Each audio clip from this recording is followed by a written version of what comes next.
Признаци за емоционална зависимост. Много често моите клиенти ме питат дали нарцисистът умее да обича.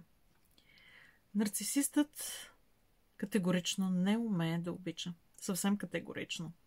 Тук става въпрос за емоционална зависимост, където нарцисист и емпат са зависими един от друг.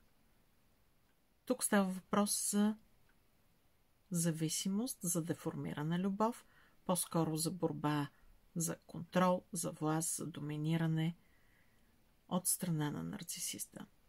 И така, как да разберете, че се намирате в емоционална зависимост от нарцисиста? Постоянно търсите внимание и одобрение от страна на партньора.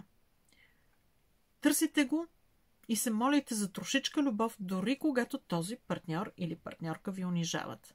В случая става въпрос за всички унижения, за цялото обезценяване, което прилага нарцисистът след първата фаза на нарцистичния цикъл, след фазата на лавбомбинг или на любовните бомбардировки. Втори индикатор за това, че вероятно се намирате в емоционална зависимост от нарцисиста или от абюзера, това е страхът да изразите своите истински нужди, своите истински потребности и чувства.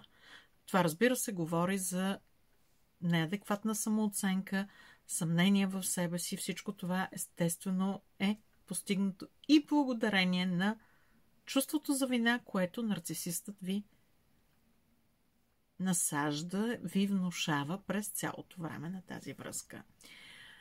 Има един много важен феномен, който много жертви не желаят да си признаят, много от моите клиенти не желаят да си признаят, а всъщност, че те през цялото време се опитват да потърсят причини и оправдания за поведението на нарцисиста. Започват да събират вода от 10 кладенеца, от 100 кладенеца. Как той е имал разведени родители, че бил малтретиран като дете, че нарцисистът, който може да бъде както мъж или жена, е имал дефицит на любов в детството си и така нататък. Да, разбира се, за нарцистичните травми има причини, има корени и това е така. Въпросът е, че тук става въпрос за стокхолмски синдром, когато жертвата симпатизира на своя похитител, на преследвача, на агресора, на нарцисиста в случая, и жертвата търси оправдание, както в стокхолмския синдром, търси не само оправдание за поведението на похитителя, на агресора, а дори търси и адвокат за нарцисиста. Помислете дали изпадате в подобни крайности, в подобни екстремуми.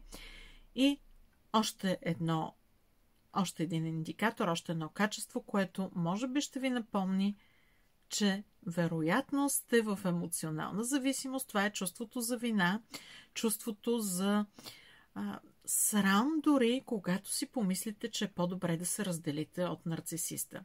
Защото вашият мозък се защитава и тук става въпрос за автосаботаж.